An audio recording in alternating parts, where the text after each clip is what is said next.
Hello there and welcome back to Fishing with Don VBK. Today we're back on the Lincolnshire drain. It is, the sun is very low and that's why it's going to burn the reticles out of your eyes. So we're using two dead baits. Dead bait number one is a blue wolf, courtesy of Dying in My Pond. And dead bait number two is a gudgeon, again courtesy of Dying in My Pond. So this is the rig I'm using this morning.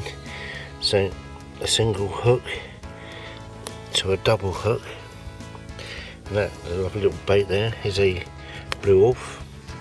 If you look at this part here, it's just a type of waggler rig, and that's just so I can get the line under the water, stop it getting blown, and that up the line there will be a little stop knot. So that's what we're using.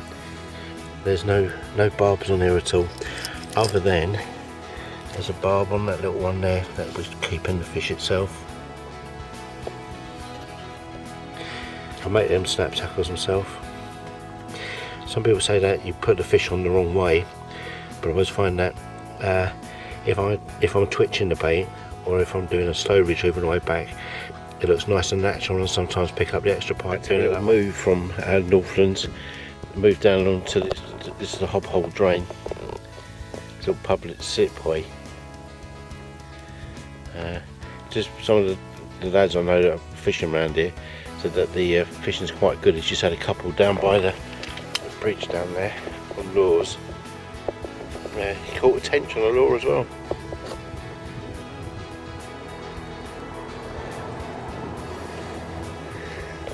As you can see, the water's extremely low. In the summer they have these quite high, so they can the farmers can use the water on their fields, and in the winter they're pumped down really low. So when it does rain, it flushes straight into these drains. That's my first run. So my float disappearing. It's gone away. See it coming there?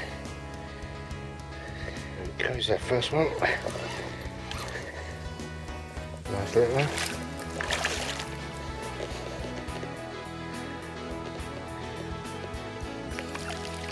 There we go, the beauty. With just some tiny little hooks there. Nice little small one. Let's get them and hook them back in.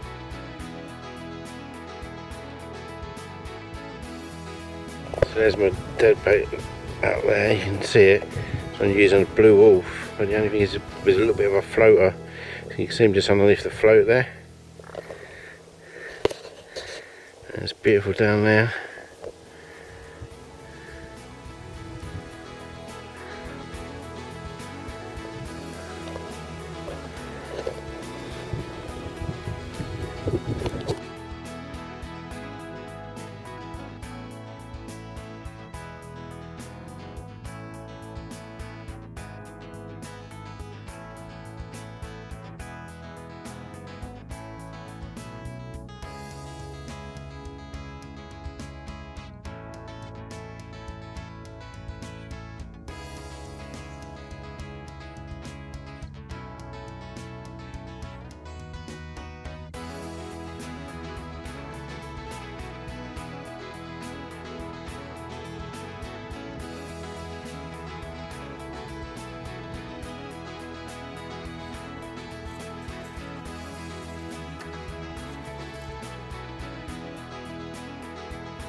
Which one's going to go next? So we caught one on each.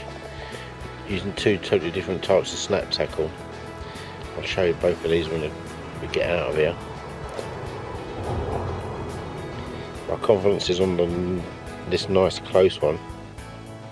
That float I'm using there is over 50 years old. My dad gave me that when I first started fishing for pike at a place called Littleton Lane in Middlesex, before Middlesex was all eaten up and moved into London. This is probably a better picture of the snap tackles I use. I make these myself, so it's one big hook at the front, a double at the back, and I stick it into the hook is pointed out the back like that. It's on a sliding rig, so you can move the hooks up and down to fit any size fish. It's a really good rig and makes unhooking a right dream. And that's the second type of snap tackle I use. Just these are, in fact these ones are, that one's got a barb on it, but I use these ones here, two double hooks. Nice and easy done. So that top hook's out there like so, and that's the main catching one. A lot of people say, well, you put your fish on back to front, but I put them on this way so I can warble them back in.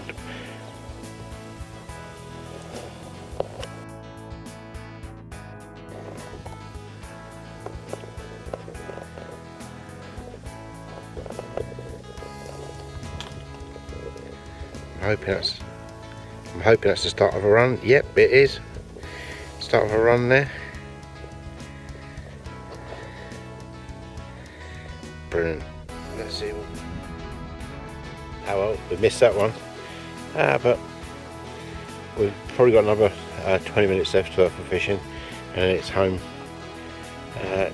I've got stayed a little bit longer than I was expecting to. I was only probably going to stay till 11, but as always, you start fishing and the time just flies past. I have quite an extensive set of metalware I bring with me. 3 archery forceps, a little set of pliers, a long hooking set of pliers, and also most important out of all of them is my snippers, just in case I catch something a bit too deep and have to cut the hook out, or have to cut the hook out of someone's fingers like we did many years ago. Alright.